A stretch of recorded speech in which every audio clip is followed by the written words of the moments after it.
नमस्कार विद्यार्थी मित्रांनो. बृहन्मुंबई महानगरपालिका 2024 साठी आपण स्पेशल सिरीज चालू करतोय. विजेता सिरीज या सिरीजचं नाव आहे. आज आपला लेक्चर नंबर असणार आहे 2. या सिरीज मध्ये मी तुम्हाला उमेश सर गणित हा विषय शिकवणार आहे. तर यामध्ये कशा प्रकारचे प्रश्न येतात, कशा प्रकारचे सगळ्या टाईपचे प्रश्न आपण इथं घेणार आहोत. तर बघा, स्पेशल 60 दिवस ही आपली सिरीज चालू राहणार आहे. हे सर्वांना फ्री मध्ये YouTube वर बघायला भेटेल. आपण त्याच्यामध्ये अंकगणिताचे अतिसंभाव्य प्रश्नाचे विश्लेषण बघणार आहोत. ठीक आहे.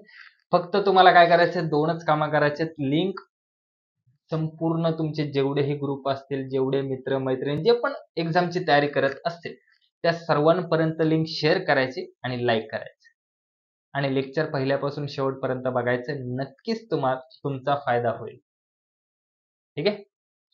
चला पटकनी 1 मिनिट देतो. पटकनी सर्वांनी लिंक शेअर करायची सगळ्यांनी, आणि काय करायचं, लाईक सुद्धा करायचं. लगेच आपण उदाहरणांना सुरुवात करूया. मागचं लेक्चर ज्यांनी बघितलं नसेल त्यांनी एकदा बघून घ्या, नक्कीच फायदा होऊन जाईल 100%.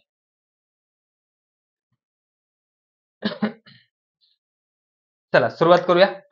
पहिला प्रश्न बघा. 40 सेंटीमीटर लांबीचा एक याप्रमाणे 12 मीटर लांबीच्या दोरीचे किती तुकडे होते? ऑप्शन बघा, 360, 40 आणि 30. तर जर तुम्हाला कोणतीही गणितीय क्रिया करायची असेल तर दोन्ही घटक समान एककात पाहिजेत, नसेल तर करून घ्यायची. तरच तुम्हाला कोणतीही गणितीय क्रिया करता येईल. भागाकार, गुणाकार, बेरीज, वजाबाकी.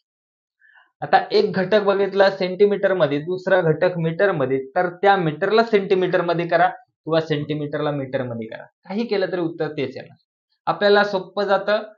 मोठा आहे त्याला बारीक करायला. कळले? आता मीटर मोठा आहे त्याला बारीक करायचं, सेंटीमीटर मध्ये आणायचं. 1 मीटर बरोबर 100 सेंटीमीटर. मग 12 मीटर बरोबर किती सेंटीमीटर? तर 1200 सेंटीमीटर भागिले काय, 40. 40 मीटरचा एक तुकडा आहे.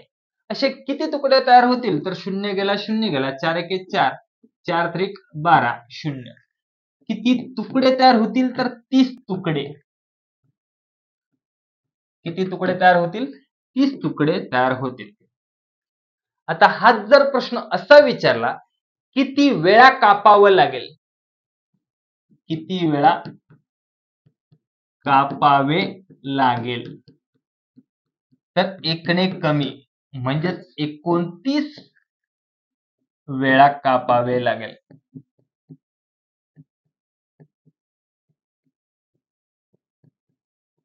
तेव्हा तुकडे किती होतील? 30 तुकडे होतील. हा दोन्ही प्रश्नांमधला फरक आहे. किती तुकडे होतील? तर 30 तुकडे होतील. किती वेळा कापायला लागेल? तर 1 वेळा कमी, म्हणजे 30 पेक्षा 1 ने कमी, म्हणजेच 29 वेळा कापायला लागेल. कारण पहिल्यांदाच आपण कोणतीही एखादी वस्तू कापली तेव्हाच 2 तुकडे होतात. बाकीच्या वेळेस ते एकच तुकडा होणार. कळले? हा दोन्ही प्रश्नांमधला फरक आहे. आणि संपूर्ण तुम्हाला फरक संपूर्ण बेसिक पासून जर शिकायचं असेल तर आपली बॅच येणार आहे. लवकरात लवकर बॅच घेऊ शकता. ठीक आहे. पुढचा प्रश्न. एका गृहस्थाने आपल्या जवळ असलेल्या रकमेच्या 1/3 भाग कर्जफेड करण्यासाठी खर्च केला आणि उरलेल्या 1/3 रकमेचा भाग घर खर्चासाठी खर्च केला, तेव्हा त्याच्याजवळ 1600 रुपये उरले. तर त्या गृहस्थाकडे सुरुवातीला किती रक्कम होती? आता हे तुम्ही ऑप्शन वरून पण जाऊ शकता. संपूर्ण सगळे ऑप्शन तुम्हाला घेऊन बघायला लागेल आणि रक्कम उरलेली 1600 रुपये. किंवा बेसिक पद्धतीने जायचं असेल तर शेवटून सुरुवात करायची, क्रिया उलटी करत चालायची. आता शेवटी 1600 रुपये शिल्लक राहिले. कधी शिल्लक राहिले? 1/3 रकमेचा भाग खर्च केल्यानंतर 3 पैकी 1 भाग खर्च केला, शिल्लक भाग किती राहिला? 2. एकूण भाग किती असणार? 3. 1600 गुणिले 3 भागिले 2, 2 16, 8 24. 2400 रुपये होते. 2400 रुपये कधी होते? 1/3 भाग खर्च केल्यानंतर. मग 1/3 भाग खर्च केलाय, हा किती भाग असणार मग? 2400 बरोबर 2 भाग असेल तर 3 भाग बरोबर किती? तिरकस गुणाकार 2400 गुणिले 3 भागिले 2 किती आलं? 1200 गुणिले 3 12 त्रिक 3600 रुपये. काय असणार उत्तर? Option number 4 3600. क्रिया उलटी करत चालायचं, शेवटून सुरुवात करायची. कळलंय सर्वांना? किती रुपये असणार? 3600 रुपये सुरुवातीला. पाहिजे तर बघा ऑप्शन वरून गेलं तर कसं तुम्हाला स्पष्ट करून सांगतो. समजा आता तुम्ही सगळे ऑप्शन घेत बसणार, 3600 घेतीलच. स्टार्टिंगला कसं सांगता येत नाही. बघा सुरुवातीला होते 3600 रुपये, त्याच्यातले 1/3 भाग त्यांनी खर्च केला, 1200 रुपये खर्च केला, राहिले किती? 2400 रुपये. आता 2400 राहिले, त्या राहिलेल्यापैकी परत 1/3 भाग खर्च केला, म्हणजेच 800 रुपये खर्च केले, तर शिल्लक किती राहिले? आता 1600 रुपये शिल्लक राहिले. त्यांनी सांगितलं होतं 1600 शिल्लक राहिले, त्याचप्रमाणे 1600 शिल्लक राहिले, म्हणजे किती रुपये होते सुरुवातीला? 3600 रुपये. ऑप्शन वरून पण तुम्ही ह्या पद्धतीने जाऊ शकता, पण ऑप्शन मधून जाताना तुम्हाला सर्व ऑप्शन चेक करून बघावे लागते. कळले? क्लिअर? पुढचा प्रश्न बघा, 5 संख्यांची सरासरी 72 असून त्यापैकी 4 संख्यांची सरासरी 69 आहे, तर पाचवी संख्या कोणती? ऑप्शन बघा 84, 78, 88 आणि 86. काय लिहायचं उत्तर?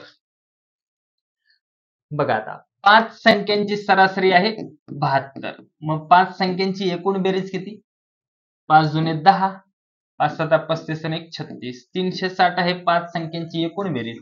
त्यापैकी 4 संख्यांची सरासरी किती आहे? 69. एकूण बेरीज किती? 4 9 36, 4 7 24 आणि 3 27. 4 संख्यांची बेरीज किती आहे? 276 आणि 5 संख्यांची बेरीज आहे 360. याच्यातून जर 5 संख्येमधून 4 संख्या वजा केलं, तुम्हाला डायरेक्ट पाचवी संख्या भेटून जाईल. 10 तून 6 गेले, 4 उरले, 1 हातचा. 16 तून 8 गेले, 8 उरले, 1 हातचा. 3 तून 3 0. मग पाचवी संख्या कोणती असणार? तर 84 असेल.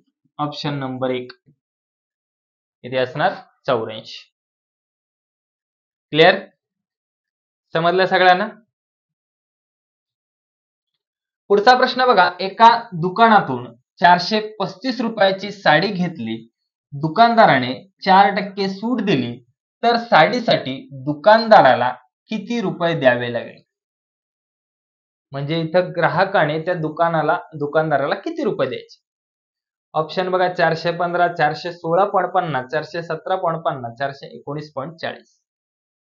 435 ची साडी होती, 4% सूट दिली, ह्याचे 4% काढून मायनस करा किंवा 96% काढा. 4 ने भाग दिला किंवा 4 चा करा सरळ गुणाकार. 4 पंच 20, 4 त्रिक 12 2 14, 4 चौक 16 आणि 1 17 भागिले 100 आहेत, म्हणजे 2 घर सोडून पॉइंट, म्हणजे 17.40 रुपये एवढी काय दिलेली आहे? सूट दिलेली आहे, डिस्काउंट दिलेला आहे. 0.40 जर सूट दिली म्हणजे 0.60च उरणार, म्हणजे उत्तर काय येणार इथं? 417.60 रुपये. बघा 435 पूर्ण आहे, वजा काय करायचे? डिस्काउंट दिले 17.40. पॉइंट शून्याला शून्य गेला, 10 तून 4 गेले 6, 1 हातचा. 15 तून 8 गेले 7, 1 हातचा. 3 तून 2 गेला 1, 4 अशी 4. आलं का? 417.60 रुपये. ऑप्शन नंबर बी. एकतर ह्याचे 4% सूट देऊन काढा किंवा डायरेक्ट ह्याचे 96% काढले तर उत्तर किती येणार? 417.6. कळले? क्लिअर?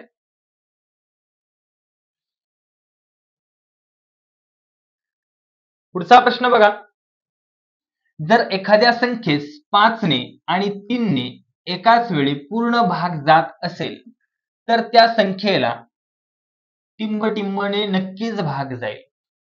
कसोट्यांवरती प्रश्न आहे. जर एका संख्येला 5 ने भाग गेला आणि 3 ने पण भाग गेला तर त्या संख्येला 15 ने सुद्धा भाग जाईल, कारण 15 ची कसोटीच सांगते की 5 आणि 3 ने भाग गेला पाहिजे. कितीने भाग जाईल इथं? 15 ने निशेष भाग जाईल. कळले? क्लिअर? पुढचा प्रश्न, 18 माणसे खडी पसरवण्याचे एक काम 20 दिवसात पूर्ण करतात, तर 12 माणसांकडून तेच काम किती दिवसात पूर्ण होईल? काम समान असेल तर सरळ काय करायचं? माणसे गुणिले दिवस गुणिले काही तास असेल ते, छेदस्थानी जेवढी माणसं असेल तेवढे, इथं तुम्हाला दिवस भेटून जातील. भाग द्या. 6 दुने 12, 6 त्रिक 18, बे एक बे, बे 10 20, 10 त्रिक 30. किती दिवस लागतील 12 माणसांना? तर 30 दिवस लागतील. Option number 4.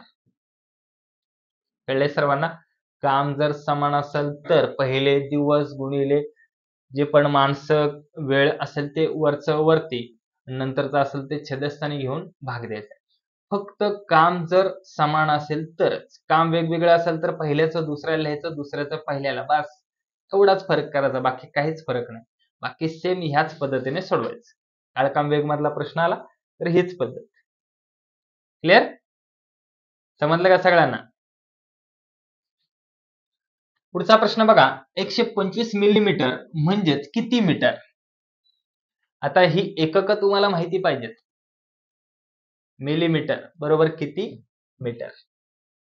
आता बघा, 1 मीटर बरोबर 1000 मिलीमीटर.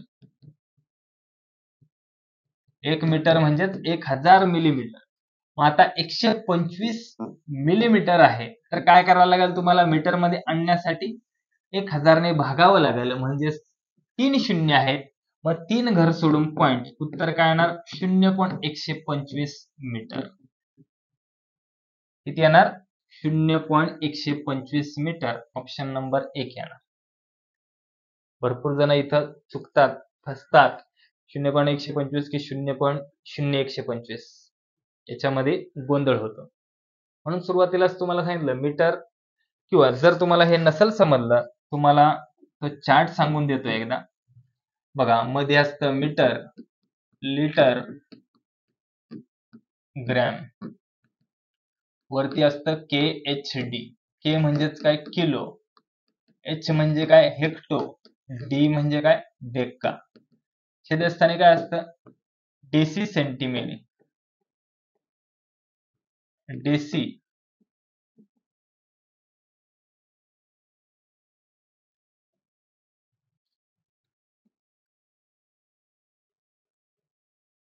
छेदस्थानी काय असतं? Deci centi milli. आता बघा, तिथं किती होतं? 125 मिली. सेंटी किती होणार? एक घर सोडून पॉइंट. डेसी किती होणार? 2 घर सोडून पॉइंट. आणि ग्रॅम किंवा मीटर किती होणार? 3 घर सोडून पॉइंट. 2 घर होतं, आता 3 घर सोडून पॉइंट. खालून वरती जाताना एक घर सोडून पॉइंट वाढला जातो, आणि वरून खाली येताना एक घर सोडून पॉइंट कमी होतो. कळले? एकदम सोप्या पद्धतीने तुम्हाला सांगितलं आहे. 1 मीटर म्हणजेच किती येणार? 1000 मिलीमीटर. पुढचा प्रश्न बघा आता. एका विद्यार्थ्याची 6 विषयातील गुणांची सरासरी 12 आहे.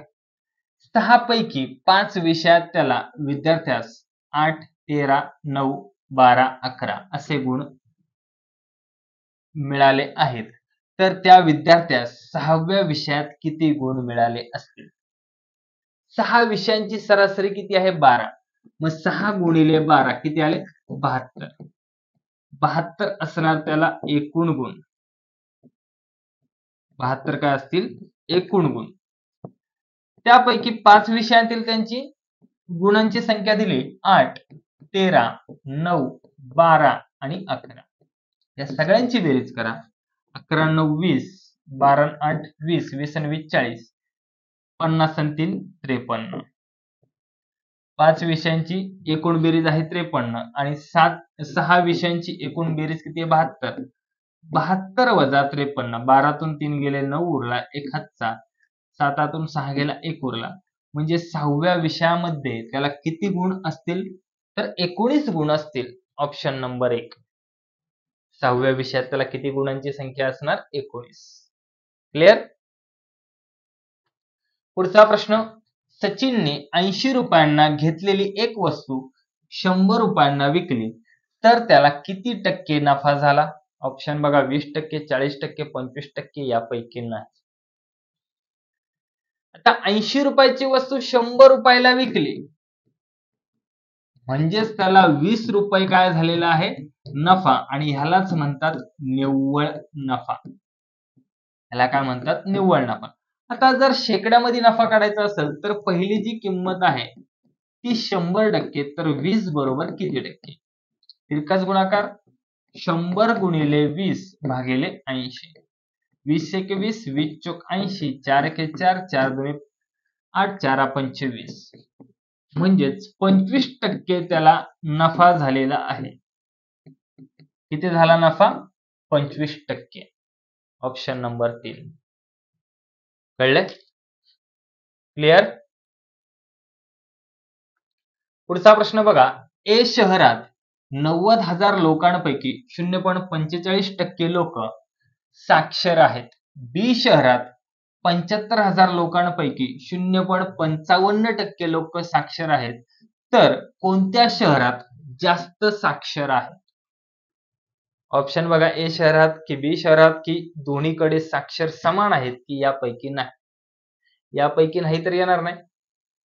एक तर अ शहरात जास्त असतील किंवा ब शहरात जास्त असतील किंवा अ आणि ब शहरात दोघांची संख्या समान असेल. आता तुम्हाला सांगितलं इथं 90,000 चे 0.45% टक्के म्हणजेच काय भागिले 100. याचे पॉइंट काढले, इथं 2 शून्य देऊन टाकले. आता शून्य कट करा. 1 2 3 4, 1 2 3 4. करा गुणाकार. 9 45, 4 हातचे 9 चोक 36 आणि 4 40. म्हणजे अ शहरात 405 लोक साक्षर आहेत. आता ब शहरात बघूयात आपण. 75,000 लोकांपैकी 0.55% लोक साक्षर आहेत. याचे सुद्धा पॉइंट काढले. पॉइंटच्या राईट साईडला 2 अंक आहेत, 2 शून्य दिले. आता काय करा, भाग द्या.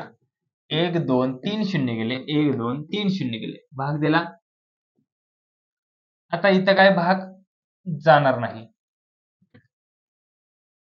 ठीक आहे, पूर्ण भाग जाणार नाही. काय सरळ गुणाकार करा.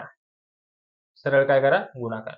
75,000 पैकी 0.55% भागिले 100. 2 शून्य गेले, शून्य गेला, भाग द्या. 5 दुणे 10, 5 एके 5, 5 एके 5. 11 5 55, 5 हातचे 11 7 77 आणि 3 80 आणि 2 82. 825 भागिले 2, 2 चोक 8, 2 1 2, 2 दुणे 4, 42 पॉइंट काहीतरी समथिंग येतं. म्हणजेच ए ची साक्षर संख्या किती आहे? 405 आणि बी ची साक्षर संख्या किती आहे? 412. मग आता इथं तुम्हाला काय विचारलंय? कोणत्या शहरात जास्त साक्षर आहेत? तर कोणत्या शहरात दिसतात तुम्हाला? बी या शहरात सर्वात जास्त साक्षर आहेत. बी शहरात किती आहे? जवळपास 412 आहेत आणि अ शहरात किती आहे? 405 आहेत. मग कुठे सर्वात जास्त साक्षर आहेत? तर शहर बी मध्ये सगळ्यात जास्त आहे. कळलंय? क्लिअर?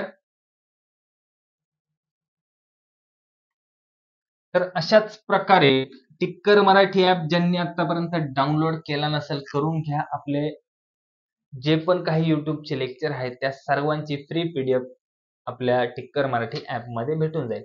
आणि त्याचप्रमाणे टेलिग्रामला ज्यांनी जॉईन केलं नसेल करून घ्या. संपूर्ण जे पण काही नोटिफिकेशन आहे ते आपल्याला लगेच टेलिग्रामवर तुम्हाला भेटून जाईल. आणि त्याचप्रमाणे बृहन्मुंबई महानगरपालिका 2024 साठी असेच नवीन नवीन व्हिडिओ पाहण्यासाठी चॅनलवर जर नवीन आले असेल तर सबस्क्राईब करून जायचे. महाराष्ट्रामध्ये प्रत्येक विद्यार्थ्यांपर्यंत आपले टिक्कर मराठीचे लिंक पोहोचले पाहिजे आणि ज्यांनी आतापर्यंत लाईक केलं नसेल जाता आता लाईक करून जायचं. आणि कसं वाटलं लेक्चर ह्याचे कमेंट सुद्धा करायच्यात. ठीक आहे. अजून तुम्हाला काही पाहिजे असेल तर त्याचे सुद्धा कमेंट करा. तुमच्यासाठी आपण इथं उभे आहोतच. हे सर्व काही करतोय फ्रीमध्ये तुमच्यासाठी. ठीक आहे. चला सर्वांना बाय बाय, टेक केअर आणि सर्वांना परीक्षेसाठी ऑल द बेस्ट.